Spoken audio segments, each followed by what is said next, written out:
Hi everyone, मैं नितिन शर्मा आप सभी का स्वागत करता हूं। बहुत सारे बच्चों के कमेंट सेक्शन के अंदर इतने कमेंट आए कि सर स्कोर कार्ड के अंदर जो है वो हमें पास लिखा हुआ आया था, लेकिन सर डीवी की लिस्ट में हमारा नाम नहीं आया। आप में से बहुत सारे ऐसे स्टूडेंट होंगे जो इस स्कोर कार्ड को चेक करके पास लिखा हुआ था, लेकिन डीवी की लिस्ट में कोई नाम नहीं देखने को मिला। मैं आपको इजी और आसान तरीके से मैं एक्सप्लेन करूंगा कि आपका नाम क्यों नहीं आया, किसकी वजह से नहीं आया, क्योंकि सारी खेल जो है उन्होंने पहले ही रच दिया था आप सभी के सामने। यदि आपने अच्छे से नोटिफिकेशन को यदि पढ़ा है तो मैं आपको दोबारा से उस नोटिफिकेशन को दिखाना चाहूंगा कि सर डीवी की लिस्ट के अंदर आपका नाम पहले जो है, सॉरी, जो स्कोर कार्ड था उसमें नाम था, लेकिन अब डीवी की लिस्ट में क्यों नहीं आया। उसमें पास लिखा हुआ आया था, उसका मतलब क्या था। उस स्कोर कार्ड के अंदर भी कुछ लिखा हुआ था जो आपने नहीं देखा, वो सबसे पहले मैं आपको एक्सप्लेन करूंगा।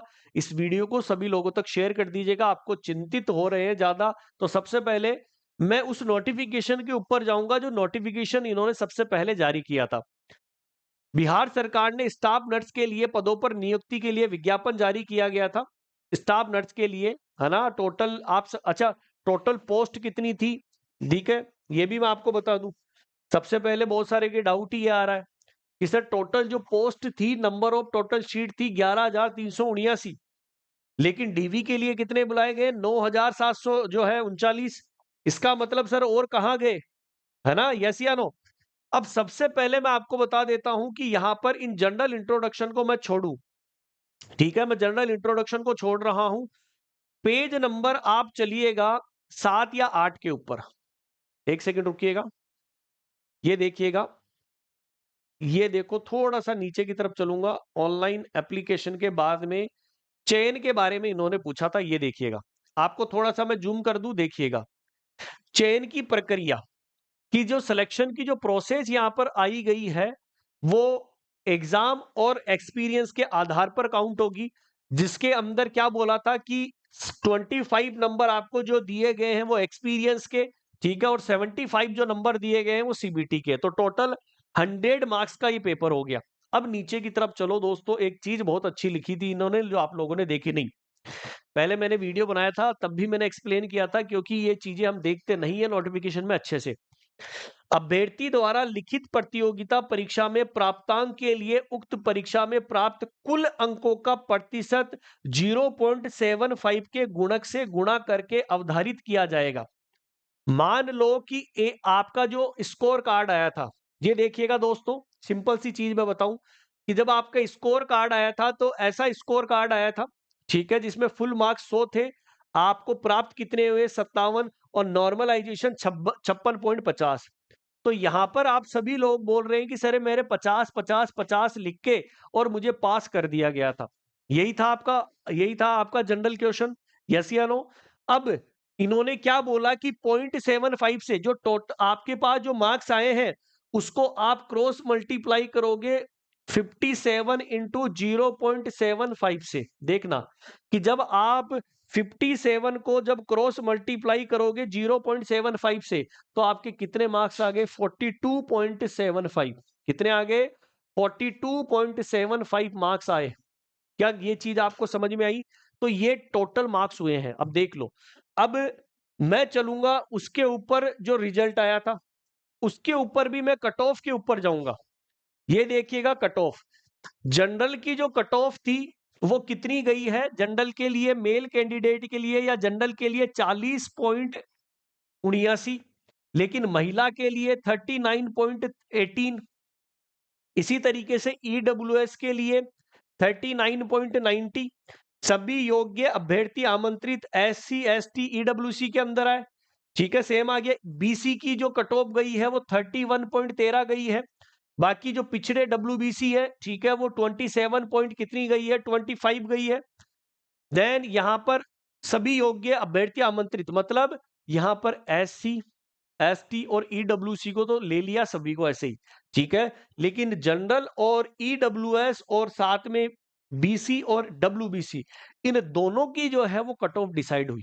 अब मान लीजिए, मैं आपको एग्जाम्पल के तौर पर एक चीज मैं आपको बताता हूं, ठीक है। एग्जाम्पल के चीर के जो है एक एक जो है स्टूडेंट ने जो है वो मुझे कॉल किया और मुझे पूछा कि सर मेरा जब स्कोर आया था तब मेरे उस स्कोर कार्ड के अंदर जो मार्क्स जो दिए गए थे वो कितने मार्क्स थे? 62.79। कितने मार्क्स थे? 62.79 है। अब वहां पर लिखा गया था पास का मार्क्स है, लेकिन अब जब यहां पर अब डीवी की जब लिस्ट आई तो उसमें कैसे बताया उन्होंने कि 62.79 को जब आप क्रॉस मल्टीप्लाई करो 0.75 से और फिर आपके टोटल कितने मार्क्स बन रहे हैं, आप बताओगे सर 47.0925। ठीक है, 47.0925 मार्क्स बन रहे हैं। इसका मतलब ये जनरल से था और जनरल की कट ऑफ कितनी गई? जनरल की कट ऑफ कितनी गई? 40.89। तो बोलो नाम आया कि नहीं आया उसका? तो उसका नाम आ गया। ठीक है, तो इसका मतलब आपका जो स्कोर है उस स्कोर को आप क्रॉस मल्टीप्लाई कीजिए 0.75 से, क्योंकि ऑलरेडी इन्होंने जब ये मार्क्स का जब आया था ना तब इन्होंने देखो नीचे एक लिखा था कि merely issuance of this score card with pass remark, कि आपको जो ये पास रिमार्क दिया गया है does not necessary mean acceptance your eligibility. एक लाइन लिखी है कि यहां पर ये नहीं है कि आप उस नेसेसरी के साथ में एक्सेप्ट कर लिए गए हैं अपने एलिजिबिलिटी के आधार पर। तो इसका मतलब आपका ये जो पास का मार्क्स है ये मैटर नहीं कर रहा है। आपका जो ये ऑब्टेन्ड मार्क्स आपको जो मिला है इसको जब आप 0.75 से आप जब क्रॉस मल्टीप्लाई करोगे तब आपका क्या आता है, या नॉर्मलाइजेशन स्कोर जो है वो आपको दिया गया है। समझ में आ गया? तो इस पीडीएफ के अंदर पूरा दिया गया है कि अभ्यर्थी द्वारा लिखित प्रतियोगिता परीक्षा के प्राप्तांक के लिए उक्त परीक्षा में प्राप्त कुल अंकों का प्रतिशत आपको लेना है, 0.75 से गुणा करना है, और फिर यदि किसी अभ्यर्थी का कुल 50% अंक प्राप्त हुआ हो तो उसे हम अंक दे देंगे, एग्जाम्पल के तौर पर उन्होंने बताया। परंतु संविदा पर नियुक्ति सक्षम प्राधिकार तथा से बिहार राज्य में लागू आरक्षण नीति का अनुसरण करते हुए स्वीकृत पद के विरुद्ध चयन के आधार पर होना चाहिए, ऐसे मामलों के लिए दिशा निर्देशन दिए गया। तो मेरे हिसाब से आप सभी लोग थोड़े कंफ्यूजन की स्थिति में थे, तो मैं इस कंफ्यूजन को मैं आई होप आप सभी लोग समझ गए होंगे कि जब आपका पास लिखा हुआ था लेकिन आपका डीवी के अंदर नाम क्यों नहीं आया, इसका मतलब मैंने समझा दिया है। ओके, मैंने आपको यहां पर जो आपका स्कोर कार्ड आया था उसके अंदर भी जो चीजें बताई गई थी वो सारी मैंने चीज बता दी, साथ के साथ जो कट ऑफ गई है वो भी मैंने आपको बता दिया है। बस आपको तो अपने क्रॉस मल्टीप्लाई कर लेना है 0.75 से, ताकि आपको पता चल जाएगा कि आप उस कैटेगरी के अंदर है या नहीं है। बहुत सारे कमेंट सेक्शन के अंदर कमेंट्स भी आए हैं, मैंने देखे भी हैं, इसलिए मुझे ये वीडियो दोबारा से बनाना पड़ा, क्योंकि ये बार बार एक ही क्वेश्चंस आप सभी लोग पूछते हुए जा रहे हैं, इसलिए मैं इस चीज को यहीं पर क्लियर कर चुका हूं। क्या आई होप आप सभी लोग समझ चुके हैं? ठीक है, कमेंट सेक्शन के अंदर बता देना फिर भी यदि आपको कोई प्रॉब्लम हो। और बहुत बोल रहे कि सर ये बहुत बड़ा जो है वो 40 नंबर लोगों के पास में था लेकिन नहीं हो पाया। ठीक है, जिसका नहीं आया वो पहले अपने नंबर को गुणा करके देखे। बिल्कुल, बहुत सारे ऐसे लोग कमेंट्स कर रहे थे, तो मैंने सारी चीज आपको बता दी है। ओके, समझ में आ गया? अब बहुत सारे ऐसे बच्चे हैं कि सर मेरे 46 नंबर थे, पहले पास लिखा हुआ था, तो बस आप ये वाला फॉर्मेट अपना लो। यदि आप उसके अंदर इंक्लूडेड थे तो आपको बुला लेते, वरना नहीं है। अब सर बात यह है कि इन्होंने जो बुलाए कैंडिडेट है वो कितने कैंडिडेट हैं? वैसे सीट तो 11,379 की थी, लेकिन डीवी के लिए कितने आ रहे हैं? 9739 कि सर बाकी कहाँ गए? क्योंकि वो उस क्वालिफाई मार्क्स के अंदर नहीं आ पाए, उस कट ऑफ को जो है वो नहीं ले पाए जब आपने क्रॉस मल्टीप्लाई करके निकाला, तो इसलिए उनको इंक्लूड नहीं किया गया। ओके, समझ में आ गया?